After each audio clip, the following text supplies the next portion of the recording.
Mamá, ¿Esa es mamá? mm,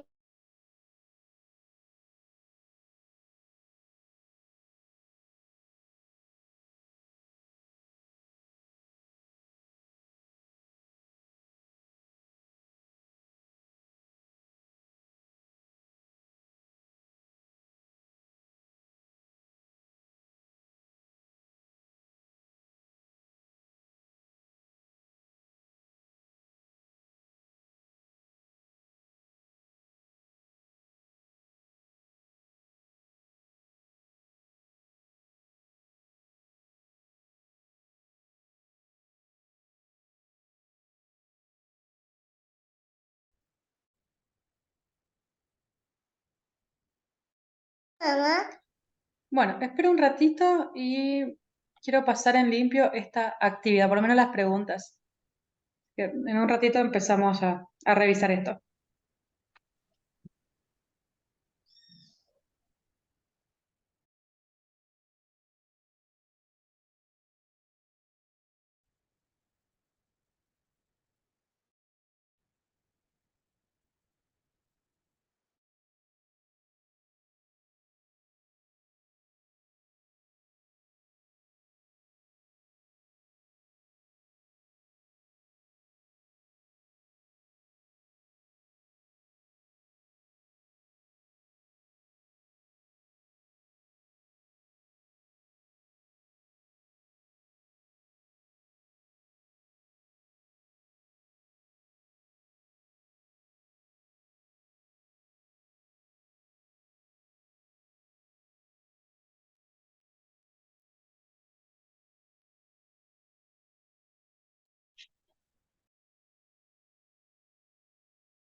Bueno, de todas formas, estaba pensando en dejarle, como este video es más bien interpretativo, dejarle el video grabado, parece que les va a servir.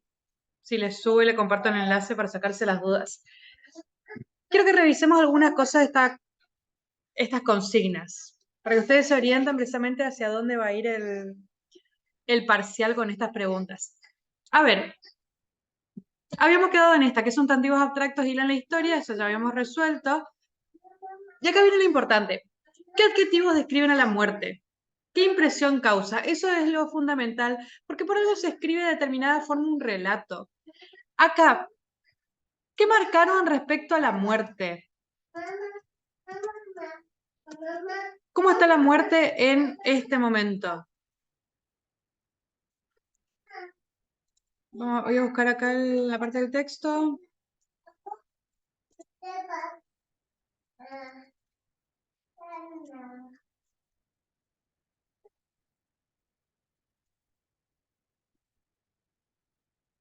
Muerte.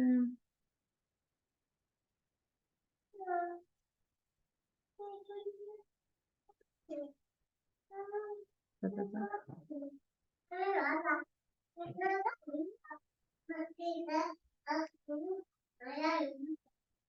Acá, fíjense, Martinito estudia su traje negro de revuelta cola con muchos botones y cintas y la gorra emplumada que un moño de crespón sostiene bajo el maxilar y estudia el cráneo terrible, más pavoroso que el de los mortales porque es la calavera de la propia muerte, y fosforece con verde resplandor. Y ve que la muerte bosteza. Fíjense, de acá si nosotros tomamos la adjetivación, solo pavoroso y terrible son palabras que evocan miedo. Pero inmediatamente después de eso aparece la muerte bosteza. ¿Con qué nosotros asociamos al bostezo?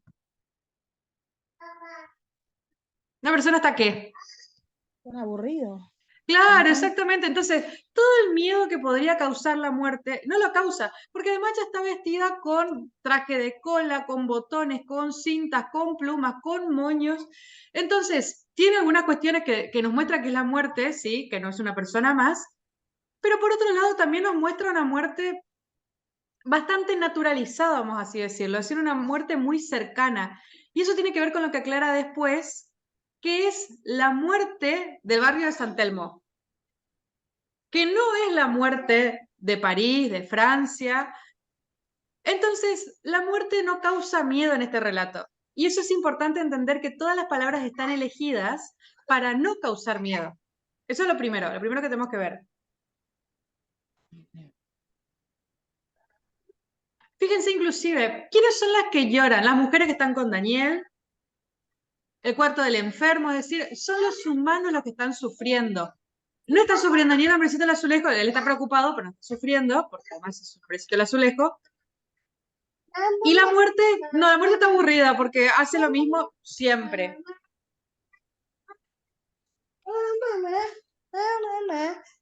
¿Vamos a la clase conmigo? Entonces, fíjense, balancea las piedras magras en el brocal poliédrico de mármol. Ella está en el aljibe, en el pozo de agua. Y obviamente dice las piernas magras porque son puro hueso, pero no dice las piernas huesudas. Dice las piernas magras, las piernas flacas nada más. Por lo tanto, esta elección del adjetivo tiene que ver con algo más bien más amigable que algo que quiera causar terror. Está describiendo, pero lo está describiendo con mucha lejanía.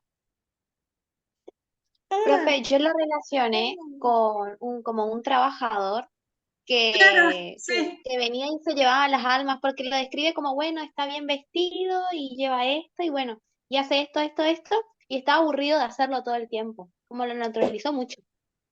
Exactamente, pero está naturalizado justamente porque se entiende como que esto es parte del proceso. No es una muerte que quiera dar terror, como si nosotros pensáramos Destino Final, que ahí está todo enfocado en las películas para darnos miedo.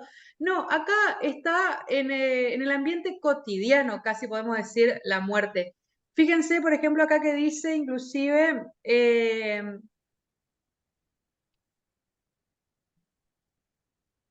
puse profundo, pero bueno, recién Y esto había que visto. van a piernas, como que está tranquilo. Claro, acá. Una guadaña sirve de minutero. Por eso nosotros estamos acostumbrados a ver la guadaña como algo peligroso, justamente porque es la representación de la parca, pero acá sirve de minutero. Toda la obra, ¿por qué es importante esta adjetivación? ¿Por qué es importante esta elección de palabras? Porque todo este campo semántico, todos estos lexemas, van a orientar a la idea de que uno tiene un tiempo, de que todas las personas tienen un tiempo. Y de hecho, eso es lo que sabe Martinito, por eso puede jugar con esta idea de el tiempo que se le pasa a la muerte, y con eso salva a Daniel. Entonces, está todo descrito de manera que la muerte es una persona a la que se puede engañar. Porque justamente yo que puse el ejemplo de Destino Final, en esas películas uno no se puede escapar de la muerte. Toda la película trata de los adolescentes que tratan de escapar de la muerte y la muerte se las ingenia para llevárselos igual. Acá no, acá la elección de palabras, esto de que es un trabajador aburrido, que sea tan humanizada la muerte, tan cotidiana, y más esto que aclare que es la muerte de San Telmo.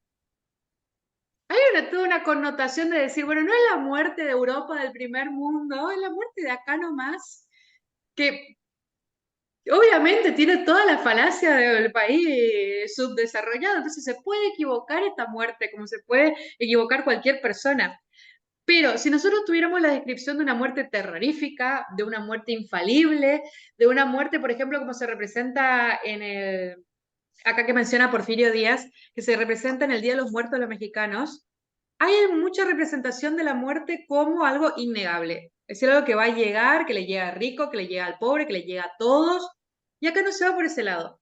Porque si yo presentara una muerte que afecta a todos por igual, Daniel tendría que morir. No se podría escapar. Entonces, es importante cómo el autor selecciona estas palabras para mostrarnos que la muerte es un ser más que nos va a causar miedo. Por lo tanto, se puede evitar. Todo va en función de llevar el relato hacia un objetivo. Mamá. ¿Esa mamá? ¿Qué? Y eso va a ser lo importante, porque lo contrario, no sería coherente el texto si la elección de palabras no fuera acorde a la trama. Ya le digo, si fuera una muerte como la muerte al estilo representado con esas flores como Frida Kahlo del estilo mexicano, que lleva al rico, al pobre, al niño, al viejo, indistintamente, Martinito tendría que haber muerto. Pero como es una muerte trabajadora, como es una muerte aburrida, como es una muerte con reloj, es una muerte de San Telmo, se puede equivocar. Fíjese que es importante la selección de palabras, cómo nos conduce al desenlace de la obra cuando la obra está bien escrita. ¿Qué pasa?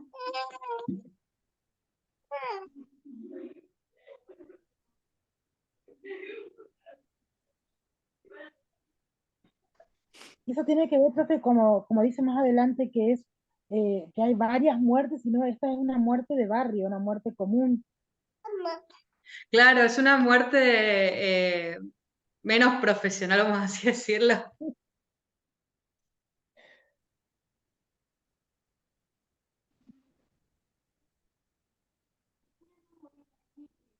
Inclusive a ella le gusta que le comparen, le hablen en francés porque justamente le comparan a todas estas muertes que sucedieron en las grandes matanzas de Europa, donde la muerte era grandiosa porque llevaba un montón de vidas, porque llevaba a los cortesanos, porque era majestuosa. Bueno, acá vemos que no es una muerte que pueda cumplir con un deber tan importante, no es una muerte de la masacre, entonces es una muerte que se puede equivocar. Bien, esto un poco lo habíamos hablado. ¿Qué adjetivos describen al hombrecito del azulejo? ¿Qué valor tienen los sustantivos propios? Esto lo dijimos en clase. No, perdón, esa es una pregunta que lo agregué ahora, para no olvidarme. ¿Qué adjetivos describen al hombrecito del azulejo? Nosotros hablamos de que el hecho de que Martinito tenga nombre le da entidad, porque por eso es justamente un sustantivo propio. No es solamente el hombrecito del azulejo, sino que también es Martinito. Tiene identidad propia. Y eso también se va a aprovechar el hombrecito del azulejo, por eso le va a decir Madame la Mort, no le va a decir la muerte o disculpe usted con un apelativo que no tiene contenido propio. Bien, ¿qué más? ¿Qué adjetivos describen al hombrecito del azulejo? ¿Qué vemos nosotros con el hombrecito del azulejo?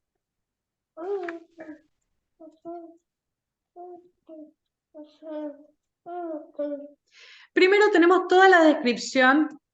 Ya entramos con esto, el hombrecito del azulejo es un ser singular. Fíjense que ya se mencionó la muerte, pero de la muerte no se dijo que era un ser singular. La muerte es un ser cotidiano. El hombrecito del azulejo sí es un ser singular. De hecho, estamos más acostumbrados a ver el hombrecito del azulejo, más acostumbrados a escuchar o saber de la muerte como tal, que saber de un hombrecito que sale de un azulejo para salvar a un niño. Entonces, ya empezamos con un adjetivo que marca una diferencia. La muerte como algo que está ahí nomás, y se cierran la puerta, se van y está la muerte, así como están los médicos, como está el niño enfermo, pero lo singular es el hombrecito del azulejo. Lo tenemos descrito como francés, que también va a ser importante en la trama, precisamente por toda esta cuestión de que es la forma en la que le engaña a la muerte. Y después tenemos toda esta descripción. Acá tenemos la cuestión del extranjero, que impacta en la trama.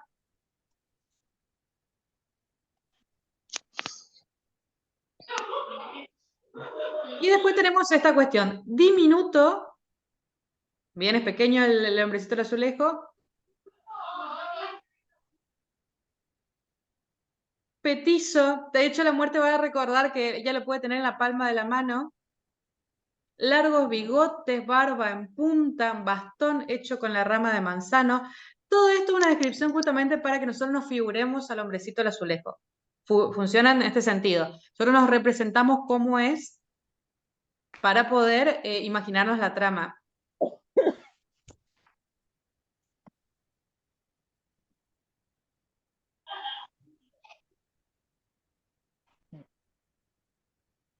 Después, fíjense acá esta construcción. Martinito, agradecido a quien comparte su aislamiento, le escucha desde su silencio azul. Fíjense cómo elige esta cuestión de que habíamos señalado los sustantivos abstractos. Azul, justamente porque él estaba en un azulejo azul, ya lo habíamos señalado. Y este sustantivo, el silencio azul.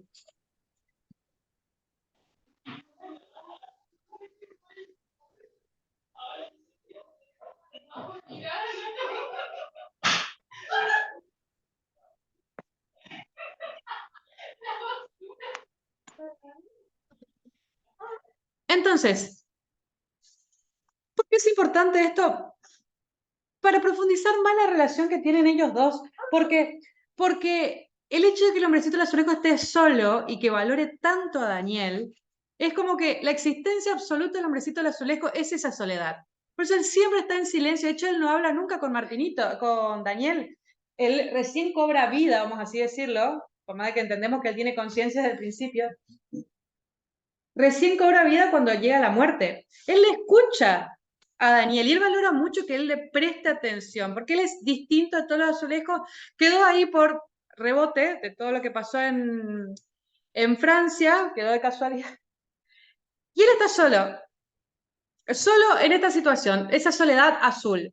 Él lo único que tiene es ese azulejo azul y está completamente en silencio. Y Daniel le habla. Entonces, esta construcción, estas dos palabras que son muy metafóricas, pero al mismo tiempo son muy reales, en tanto que sí, él solamente está ahí callado, escuchándole desde su rincón a Daniel. Es tan importante para que Daniel le importe tanto. Esta selección de palabras hace que justamente veamos lo importante que es Daniel para Martinito. Porque es el que le habla, es el único que rompe ese silencio azul. No dice el único que rompe su soledad, no dice el único que rompe su aislamiento, el único que rompe su ignorancia, porque está ignorado, el único que rompe su, ¿cómo podría decir? El único que rompe su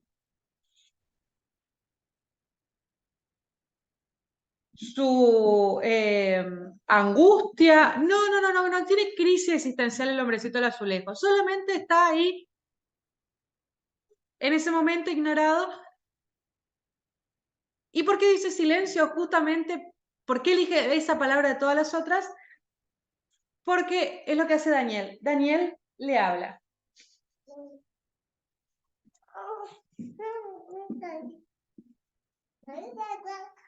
Mamá. Y fíjense, acá que es importante, Martinito piensa en el niño, su amigo. De todas las palabras que podía elegir, él elige su amigo, no elige su dueño, porque Daniel le trata mucho a Martinito como si fuera un juguete que aprecia mucho, pero acá nosotros vemos que justamente es su amigo para Martinito, y eso es lo que le da tanto poder al relato. Y late frágil corazón de cerámica. Fíjense qué riesgoso justamente que le lata un corazón de cerámica, porque nosotros vemos al final que la muerte lo parte al 2. Qué peligroso que el hombrecito de los azulejos se mueva y aún así lo hace por los sentimientos por lo que está movido.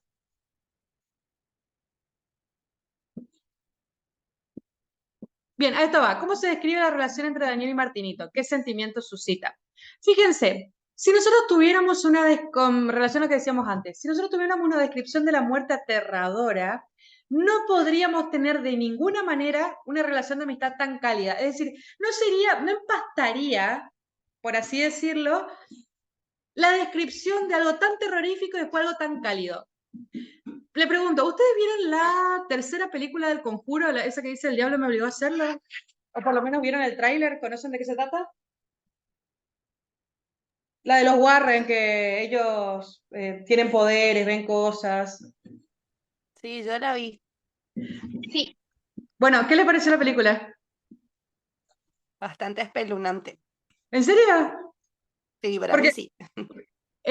a mí no me gusta la película de terror, yo no la suelo mirar, me parecía interesante la trama, pero me parece que ese final de película romántica que ponen de que a ellos les salva el poder del amor, él se libera de la posesión por el poder del amor, no me parece que empaste con el resto de la película. Como que la película venía muy aterradora, sí, muy interesante, pero esa solución mediante el amor al final, no cuaja con la película. De hecho, que yo entiendo que la hacen como para ampliar el rango de público, que no sea más censurada, pero realmente parece que rompe totalmente con el estilo.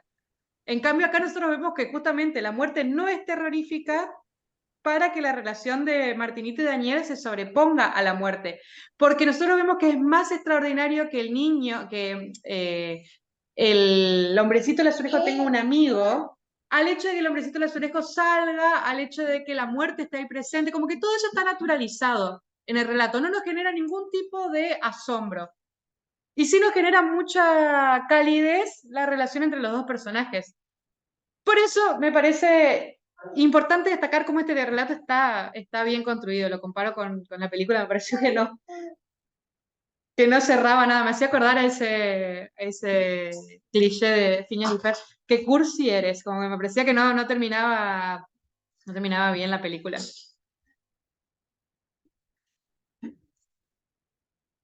Bueno, y a esto va la siguiente pregunta. ¿Qué clima construye en el lector la adjetivación presentada por el autor? Todo va en un sentido, es decir, está de manera intencional. De hecho, justamente, en realidad nosotros podemos evaluar mejores o peores textos, mejores o peores producciones, justamente mediante las palabras que elegimos. Eso es lo importante de lo que nosotros estamos dando. Que las palabras que seleccionamos tienen impacto. Recién estaba, por ejemplo, corrigiendo ensayos de otro año de la carrera, y había un problema porque de momento elegía palabras que hablaban muy bien del personaje, de momento elegía una cita que hablaba muy mal. Y ahí había una contradicción. Como que esa misma situación podía ser vista de dos maneras, pero las dos eran contradictorias. Entonces, fundamental ver qué palabras elegimos para el impacto que nosotros queremos causar. De lo contrario, vamos a caer en el error de que no se entienda qué queremos transmitir. Bueno, a ver esto. ¿Alguien marcó los adjetivos en grado comparativo o superlativo?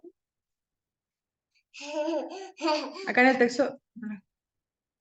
Que pueda compartir dónde están, así los ubicamos. yo marqué algunos. A ver dónde Y hay están. algunos que tuve unas dudas por muy o tan. En la página, en la página 2 encontré uno Sí.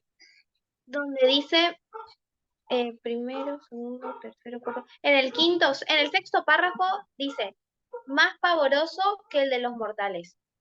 Adjetivo en grado superlativo.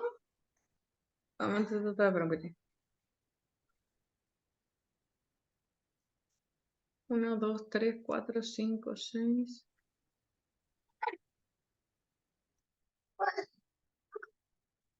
Ah, acá. Esto es comparativo de superioridad. ¿Sí? ¿Está bien? Profe, y arriba en esa misma hoja, en el primer párrafo, cuando dice tan diverso, En la primera me página, dice con respecto a qué, pero no sé si es sí, ¿en qué página? el primer párrafo. Dice, disimulado por la penumbra de la galería tan diverso. En la segunda. Disimulado por...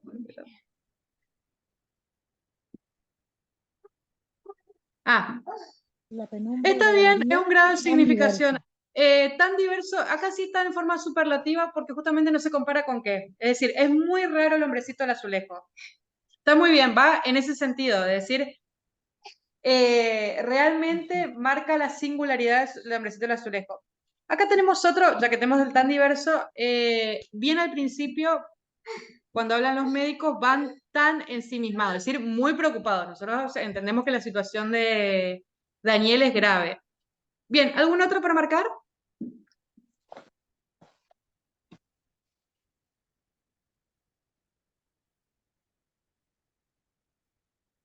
Tan insólita como la anotada mujer sin ojos.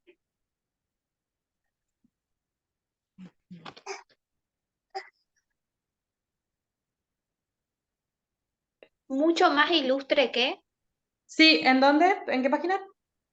en el siguiente párrafo, donde usted nombró, en el siguiente.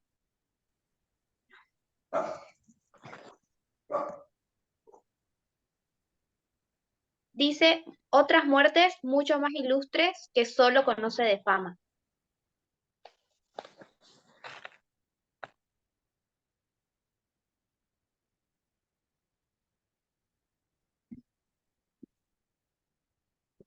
Acá. Bien, acá podemos entender también comparativo de superioridad. No es un superlativo, no son las más ilustres, son mucho más ilustres y está bien. Bien, esto es lo que nosotros decíamos que era importante. Este comparativo en particular acentuaba cómo esta muerte no es tan importante como las otras, lo cual también va a llevar al desenlace. Por lo tanto, este está bien, se está usado en ese sentido. Yo describo, pero utilizo el comparativo y superlativo precisamente en el momento en que quiero marcar una diferencia. Y vamos con los adverbios. Ah, sí, ¿podemos marcar otro?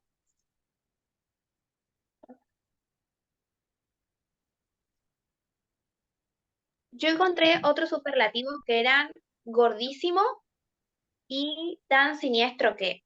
Ah, perdón, ese es comparativo, tan siniestro que. ¿Y dónde está gordísimo? En la tercera página. En el tercer párrafo.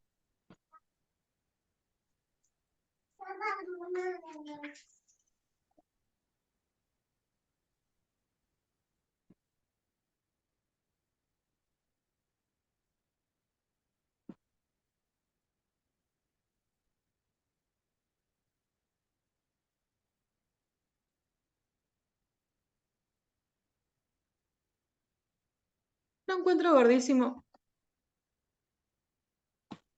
Disculpe, está en la cuarta página. Ah, Es que presión está de los dos lados. Profe, eh, en el caso de que aparezca tan extraordinario o muy extraordinario, en este ajá, caso, ¿sería considerado comparativo o superlativo? depende del contexto. Por ejemplo, cuando aparece tan, como decía la compañera, tan diverso es superlativo, porque no tiene comparación. Ahora, tan diverso como es comparativo de igualdad. Dale, Isa. A ver.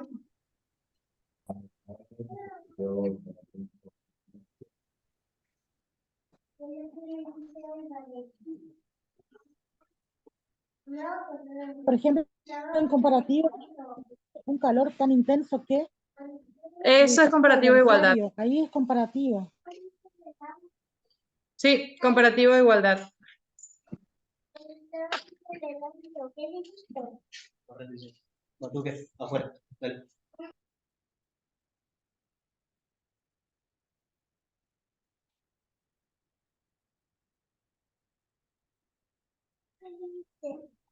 Ah, acá está.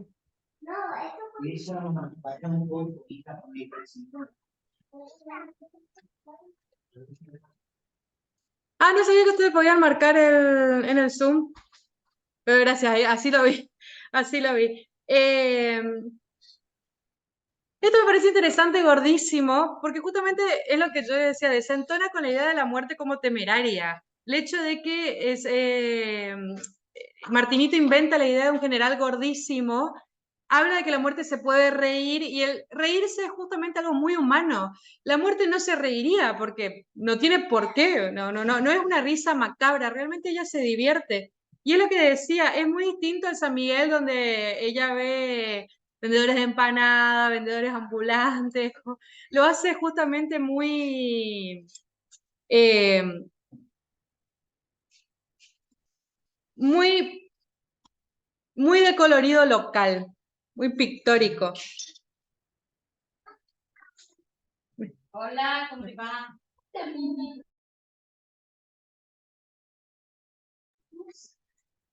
Bueno, vamos a los adverbios. Habíamos dicho que los adverbios tenían dos funciones.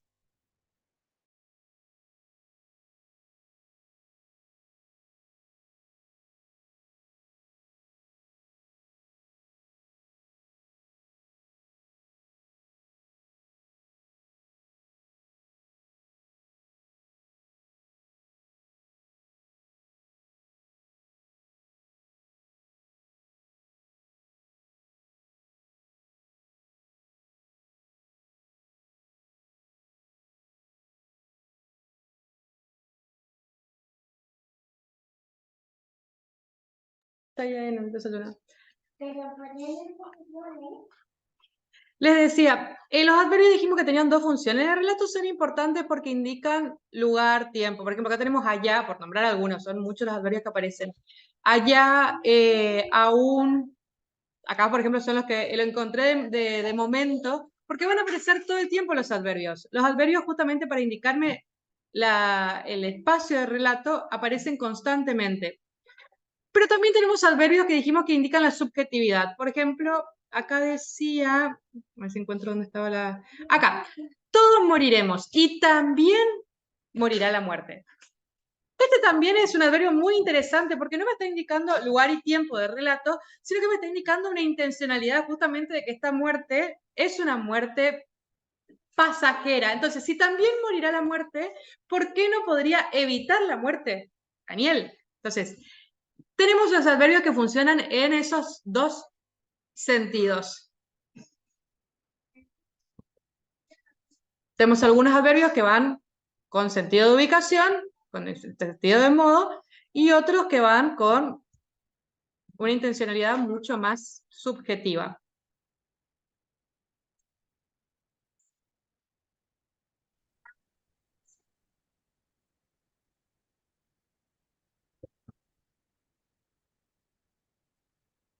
Quiero ver si encuentro algún... Acá. Madres, tías, criadas, cocineras se consultan inútilmente. ¿Esto es un Profe, adverbio de modo?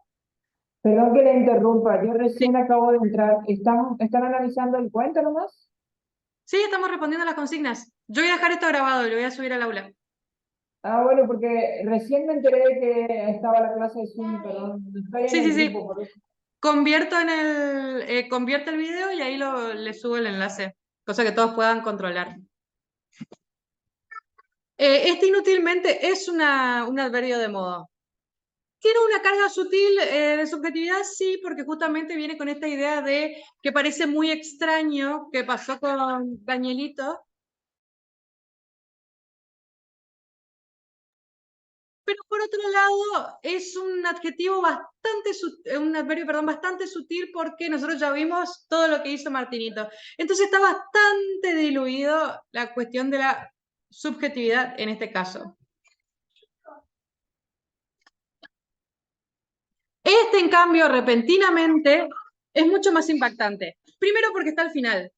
Entonces cierra de manera fuerte el cuento, porque en algún momento hay que resolver y se resuelve de golpe. En eso cabía hasta que repentinamente uno de los hombres grita desde la hondura con voz de caverna. Ahí va algo, abarájenlo. Entonces, repentinamente me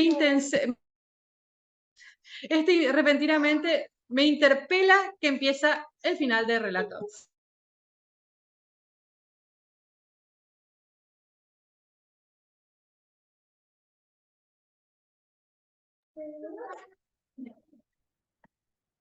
Bien, seguimos un poquito más. Bueno, y vamos a cerrar entonces este análisis, aunque muchas cosas ya las fuimos hablando. ¿Qué personajes son buenos y malos? A ver, ¿ustedes qué opinan?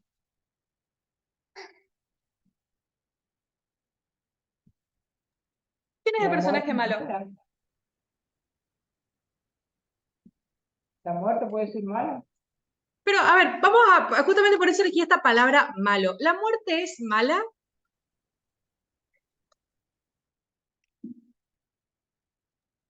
Se naturalizó tanto en el cuento que para mí no es malo. Es como, está haciendo su trabajo nomás, no tiene otra cosa que hacer. Está solamente para eso. Y en cuanto a bueno, relativamente tendría que ser Martinito y Daniel. Yo igual consideraría la muerte como alguien bueno, porque no tiene maldad en sí. Claro, es un laburante, está trabajando. El tema, claro, justamente con la muerte, ¿ese es el mío? Sí. El tema con la muerte es justamente que nosotros confundimos villano con antagonista, que es algo que se está dando mucho. Nosotros confundimos mucho en los relatos un villano con antagonista.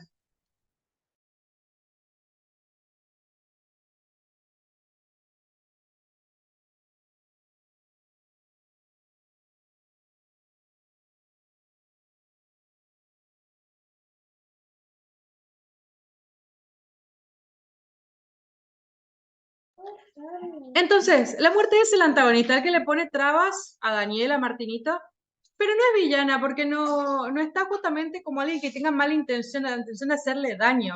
No se habla en general de que hay personajes buenos o malos en el relato, así con esa expresión, buenos y malos. Hay un protagonista y hay un antagonista, alguien que le pone trabas, alguien que se enfrenta al protagonista, pero no con categoría de hacer daño. Entonces, esa es la diferencia que plantea el relato, porque justamente todo eso nosotros entendemos por la forma en que se construyó.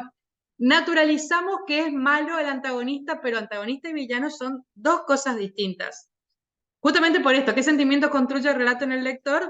Bueno, precisamente que se ha naturalizado la muerte. Ahora termina esto, habilito de vuelta la reunión y pensamos cuál es la intencionalidad del texto. A ver qué podemos decir.